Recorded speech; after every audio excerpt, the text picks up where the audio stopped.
Welcome to Side Effects with an A. When effect is normally used, it's a noun. It's already occurred. Effect is a verb meaning action.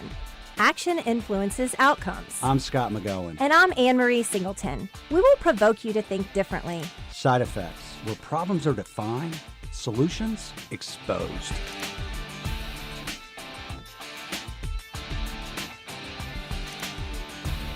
Welcome back to Side Effects. I'm Scott McGohan. And I'm Anne-Marie Singleton. So, Ann, I ask you every time, how you doing? Don't say great. I know, I always say I'm great. I always feel like I'm great. I'm pretty optimistic. Well, you look great. But I am mad at you, though. Why are you mad? No, I heard that you might have recorded a podcast without me. That's accurate. We did. Yeah, so... We actually waited for you to leave, and then we did. That's even better. Well, I know we had a special guest in town, and he was only in town for a short amount of time. Friend of ours, Den Bishop, was here from Texas, and he was speaking to a room full of employers, and he had some time to come by and share some of his thoughts on the podcast, and I couldn't be here. Well, actually, yeah, you're right. So he spoke to all our employers. We came back, gave him a tour, and he saw the Side Effects booth, the sound booth. He wanted a little piece of this, didn't he? And we said, hey, why don't you just take a seat? And so Mike and I and Den spent about 30 minutes talking about the symposium and how we provoked people to think differently. And you're right. So you were out of town. You were in Columbus. Right. So, you know, I've learned being married for almost 30 years now, that there's three things you need to say to women. And the first one is, I'm sorry. I was wrong. And I love you like a friend, not like a wife. So I'm sorry. I was wrong. Okay. All right. Fair? It's good. We can continue. Good so deal. this was going to be maybe my show today, and we were going to excuse you for, Well, it can be your for an show. emergency, but we'll stick with it. So, and you are a grandpa, right? Your daughter had her baby? Yeah, that's a hard word to just get inside And so your... It's like gravel. What are when they you going say to call it. you? Grandpa? Gramps? You know, honestly, I don't care. So I Granddad? really, whatever comes out of that little guy's, his name's Jackson Patrick. And, you know, I left the hospital. I came back here and everyone said, how much did he weigh? I'm like, I don't know. He's just a little guy. How long was he? I don't know. So he's 7 pounds, 10 ounces, and 20 and a half inches long. Oh, he's big. And I think it might be Papa G. Okay. Yeah, Papa G would be kind of cool. All right. So I really don't know. And I honestly don't care. It could be grandfather. I doubt it. Could Yeah. be grandpa. Yeah, I don't know. grand- Gramps, Poppy. And there's just a number of things floating out there. There's a lot of different words. If you have a name that you call your grandfather, you can send it to us at Ann@healthierbirthdays.com. Oh, yeah. I'd or like to- Scott@healthierbirthdays.com. We'd like your vote on what your grandkids call you. Now, or my what you wife's called your grandpa. Gigi for sure, Yeah. emphatically. That's it. I mean, there's no grandma in her vocabulary. It's Gigi. Yeah. So that poor little guy better have his G's down That's for cute. sure. Yeah. Too cute. Well, that's really great. Congratulations. Well, one of the things we wanted to talk to you about, so we're getting completely off the subject. We're going from just having a guest on to being a grandfather, is what we wanted to talk about today was the difference between reporting and data analytics. So, Ann, your feet are on the ground all the time. So can you just like unpack reporting for our listeners? Yeah, sure. So, you know, we've been doing reporting since there's been health plans, since we've been able to get information, and we call it data, but it's old data and it's historical data. So the carriers do reporting. You might like the reports, you might not. Brokers do reporting. We take that data and boil it down into something that's a little more user-friendly. Instead of 100 pages, maybe it's a 4-page management report. But reporting is typically telling you what's already happened. And with basic reporting or carrier reporting, it's very difficult to tell you what's going to happen. For one, the reports are financial. And there's financial reporting and there's clinical reporting. And we're looking at financial reports typically in this industry. What we get is just an accounting of these claims came in, here was the discount, here's what you paid. Yeah. So at the end of the day, reporting, what we would do is just unpack, like you said, all this. Those of you that are maybe as old as I am and maybe a grandpa remember green bar paper. So you would just unpack stacks of green bar paper. And what you would do is build a report that would really validate what you predicted your claim cost to be. So it's all retrospective. This is what we thought. This is what happened. This is where people went. This is how much they paid in claims. Here's your disease state. One of the things, too, that reporting does is it does identify some disease states globally. So it might be, hey, you have an issue with high cholesterol, or you have an issue with asthma, or you have an issue with heart disease. But what it doesn't identify is who has that problem. So one of the things at McGohan Brabender that we spent about 24 months vetting was data analytics. We're in this world of big data. So what is big data, and why is that important to our customers, our clients, our people, and ultimately our vision of empowering business, empowering people, empowering healthier living? Yeah. So, you talk about big data, and if you Google that or you look in the newspaper or any trade publication, you're going to see some staggering statistics about the amount of data that's been produced over the last few years. And really, when people say, I feel like there's so much more information, I feel like everything's moving so much quicker, it is because a majority of today's data has been produced just in the last few years. It's being able to aggregate that and then resort it out and do something with it. Yeah, I think a lot of people are even nervous about big data, right? And Is it data or data? I mean, I think it's both. It's potato. Potato. That's Okay. exactly what it is. All It's right. potato. It's big potato data. Right. Yeah, exactly. No, but what I do think is what big data does for us is it causes us to be curious. I think curiosity is the greatest trait on the face of the earth. Yeah, it's the only thing that keeps me with my job here, right? I'm kind of with you. Yeah, exactly. I ask a lot of questions. Yeah, and curiosity. And what big data begins to do is it begins to lift up answers to really, really big questions. Right. And the biggest question employers have is, how much is this going to cost me next year? Right. And our reference point in reporting was, well, this is what happened last year. Right, here's- Healthcare trend is 12%, so we're estimating your cost to be X. Right. And that's just a mathematical formula. It is. It's not a good way to predict your future costs. No, it's like weather. Right. Which is pretty much wrong every I'm day. not picking on weather people, but that's a good gig. It's I awesome. think it's going to rain. Right. There's a possibility of showers. And then it Right? could be sunny. Exactly. So we spent a lot of time unpacking data analytics, a variety of different companies. I think there was about four or five of them that we put on a shelf and said, let's vet each and every one of these. So a lot of the criteria we looked at is obviously sustainability, the size of the organization, profitability of the organization, help desk. And then one of the things that we were very curious about was, is this technology something that we can teach our people? Knowledge and communication is one of our values.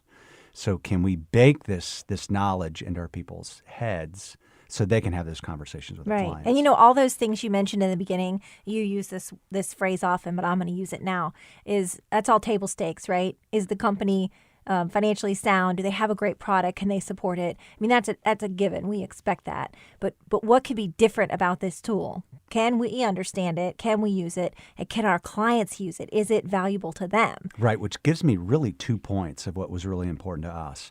Number one is that a lot of the data analytics systems that are out there today need a medical director to interpret the data. Right. Which means only one belly button can have the conversation. Right. And a medical director, it's subjective, Correct. right? We know it's subjective because we're people. And as knowledgeable and as skilled and as educated as they are, it's still an opinion. Exactly. The second criteria was we wanted a resource and a tool that our clients could drive. We hand them the keys and say, here's all the information. Do you want to drive it? Now, most of our accounts have said, no, we trust you with that information. I'm not sure we want that information under our rooftop. We get that. We understand it. We have experts here internally that can drive that and communicate that. Right. But some employers want to cut their own reports. They want to see their data in different ways, and it's all HIPAA compliant. The members aren't identified. But they want to just go in and say, hey, show me how many people have claims between this amount and this amount. Show me everyone that started on January 4th, 2013 until now and how they've performed. So they want to be able to get their information. They want to be able to query it. They've been able to do it with other parts of their company. They just haven't been able to do it to date with their medical claims information. Exactly. So we have 37,000 employees in our data analytics silo of information. That's about 80,000 belly buttons if you include moms and dads and children, and about $400 million of healthcare spend. So it's a big silo of information, big. We're not talking just about a few people. So we went back 3 years and said, hey, are we making a difference with this population? So empowering business, empowering people, empowering healthier living. Are we making a significant difference? So in 2013, 39% of our people inside of this silo had a below average risk score. So if the risk score is, if you're average, if you're a 1, then 39% of that population had below average risk score. Meaning they were less healthy. Meaning they were healthier. They were healthier, than okay. the rest of the population. Okay. So a below average risk score. 2015, 53% of the population had a below average risk score.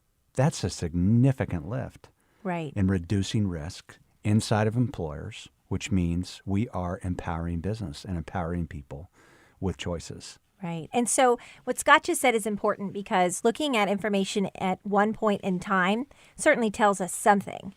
But looking at information over a period of time and being able to see a trend tells us something much different.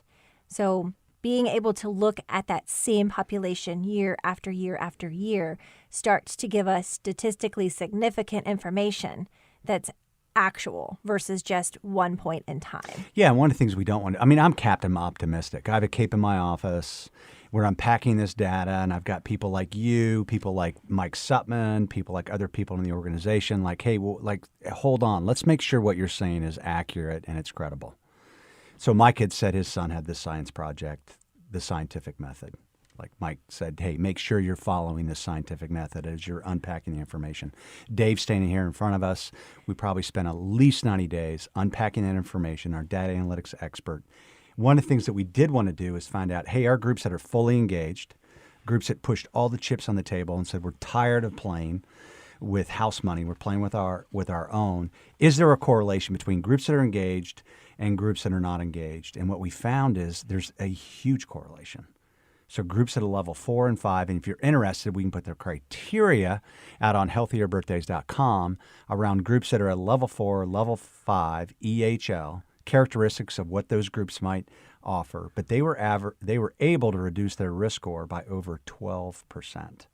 Significant reduction in risk. Now you say, okay, I reduce risk. What does that do to my cost? Right. And so one of the things that Scott talked about just a minute ago that we didn't continue on is the difference with the system that we're looking at the data in versus some of the others. So our system doesn't require a medical director. It's a clinical system that uses the Johns Hopkins model in terms of predicting future clinical cost. So there's a difference between looking at financial reports and clinical reports, and it's Johns Hopkins. Sorry about that. And so being able to look out and say, okay, you have this claim. This claimant spent $1,000 last year, but we can see through the clinical data that this claimant's going to spend $50,000 next year. There's no mathematical formula that accounts for that. But when we add together the financial reporting along with the clinical data, that's where we can start to say, what is your future cost going to be? So back to Scott's point on reducing the overall risk score, when we reduce those risk scores, we reduce the future liability and the future expense that employer is going to have in insuring that population into the future. You're exactly right, Ann. And one of the things that we love about this is, for example, if you had somebody that had a $100,000 claim, Anthem, United, Cigna, and they all do this.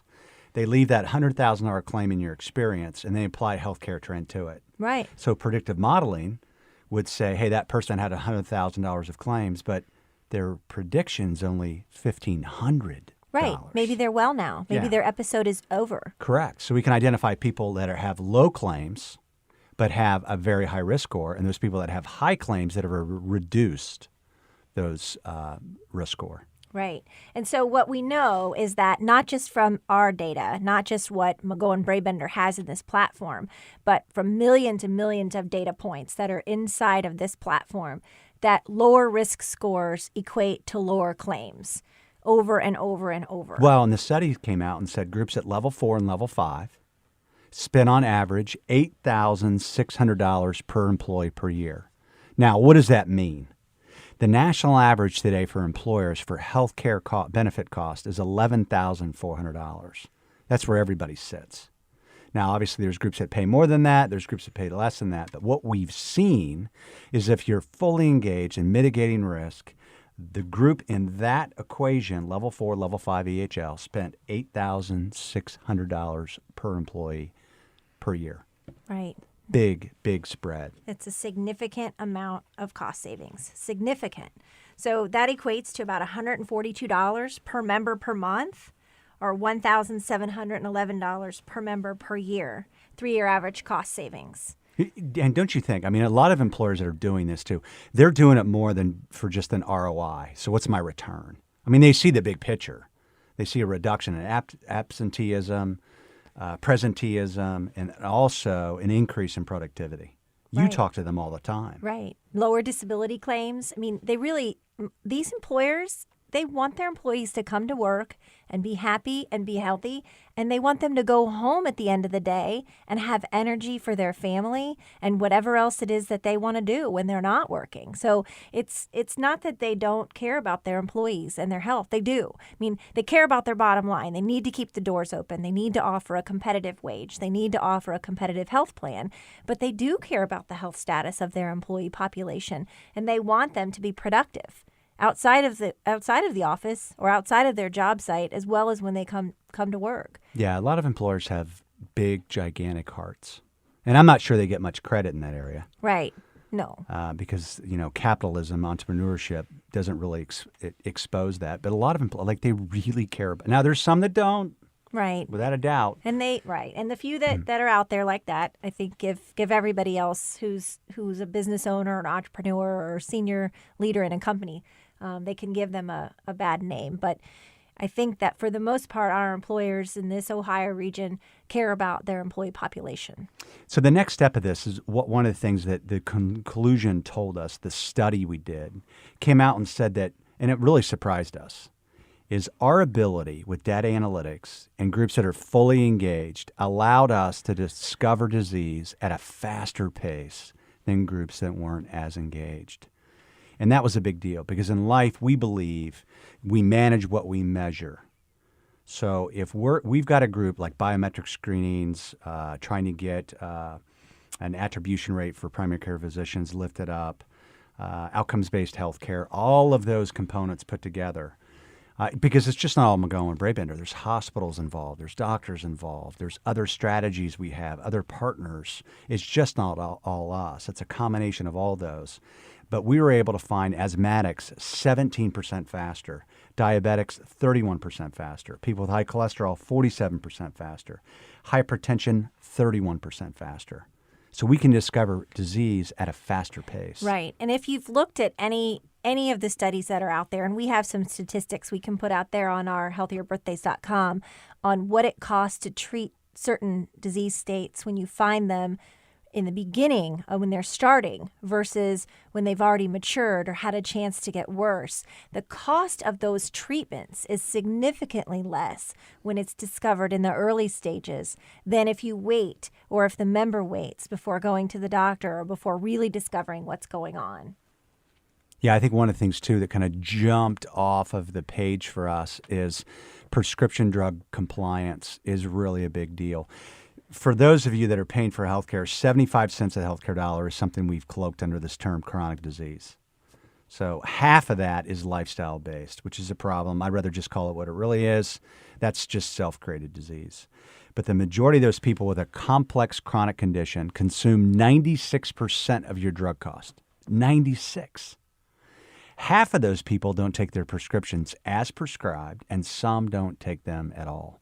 Right. Big cost Right. consideration. And you know what? I'm going to tell a personal story real quick now. So everyone who listens knows I have twins. They had their 14th birthday in April. And so I took them to the doctor like I do every year for their annual checkup. And during this annual checkup, the doctor asked my asthmatic son to complete a questionnaire, and I had to complete one too. She made me leave the room, so we didn't do it together. So when she came back in, she looked at both of them, she scored them, and she said, I want to do a pulmonary function test while you're here. He's had it done many times at the specialist, but I didn't know they could do it at the primary care. And so he did it gladly. And when she came back in and looked at it, she said, "Did you do anything today, Zach?" And he said no. In fact, he hadn't even gone to school because on top of that, he has a broken arm. So we had just come from the doctor for that. And she said, you need to take your controller medication. Are you taking it every day? And she looked at me and I shook my head and I said no. And he said, I don't take it every day because I feel fine. And she said, yeah, you took it long enough until you felt fine. Then you stopped taking it. She said, and you have asthma every day, not exercise induced, not induced by a cold or your allergies, every day. And you're 14. And if you don't control it, you're ruining your lungs and you're at a much higher risk for COPD. Do you know what that means? And he doesn't want to take that controller medicine, and I don't want to fight with him about it. About diabetics. Yeah. They hear 3 words all the time: I feel fine. Right. And I'm dealing that in my life personally with somebody I really care about that hasn't taken care of themselves. So inside of data analytics, we also found that those people that were more engaged, we could discover disease, because initially we thought maybe we were sicker. And then we get in these big excuses like, well, we're an old General Motors town. Right. So rich benefits, fully employed benefits, 100% drug coverage. The severity of diseases in Dayton is worse because of they're just really good excuses. The data began to tell us that we were just a lot more effective in discovering disease. And when we discover disease, we can manage the disease. Because with diabetics, we were able to actually lift up compliance for diabetics at 64.5% versus the national average at 34%. And then looking at asthma, so our groups that are fully deployed and fully engaged had a prescription drug compliance of 93.6% versus the national average of 50%. Right. Almost double. I believe that. And I mean, I tell that story because I'm an educated consumer. I'm a healthcare broker. And you're a good mom. Consultant. Yeah, I care about my kids. And we are one of those statistics. So, but doesn't that make sense even for your son? When your son's like, hey, Mom, I'm just going to take this prescription when I feel bad. Right. When I feel fine, I don't need it. Right. And what a great doctor that would explain to your son, like, you're hurting your body. Right. Yeah. And so when she said COPD to me, I've seen that disease. Then I explained it to my son. He's taking that every day. Every day. So one of the things that we're really, really proud of is, and we'll put this white paper out on healthierbirthdays.com, is the fact that we had 37,000 members, 80,000 belly buttons, $400 million in healthcare spend. And the conclusion is that we can create less risk inside of groups, those groups that have decided to go all in. We can discover disease faster. We can lift up prescription drug adherence. And for the biggest impact of that, employers that are fully deployed saved $2.2 million last year, those groups. If the whole pool jumped into the deep end, which is very unlikely, and the statistics were the same, which is even more unlikely, we could have saved our communities, Dayton, Cincinnati, and Columbus, $163 million. That's a huge lift to the economy. I mean, I think most employers would just like to have a fraction of that. Just so half. Something. Can we just directionally start How about if we just did 10%? Yeah. I mean, $16 million to the economy. It's a I mean, big the deal. average income is $52,000 today, household. So you take $16 million and you look at that, that's almost 500 jobs. Right. So the economic impact of disease is really a big deal. And we're really passionate about discovering disease so we can manage disease. Right. So we're not really big into reporting what happened yesterday. We still report. Right. You have to know what happened. Yeah. But looking at the data seeing the story that it tells and then building a plan around how to make an impact and then measuring if that plan is making an impact. That's data analytics, and that's the power behind that information. Yeah, just think of reporting like driving your car through your rear view mirror. You just can't go forward very fast. Right. And data analytics is driving your healthcare plan through your windshield. Thanks for joining us on Side Effects, and you have a terrific day. Yep. Thanks, everybody. If you want to send us a note, Ann at healthierbirthdays.com. Or Scott at healthierbirthdays.com. Thanks. Thanks for listening and opening your mind. If you're interested in learning more, you can reach us at Scott at healthierbirthdays.com. Or Ann at healthierbirthdays.com. We hope you'll join us next time on Side Effects.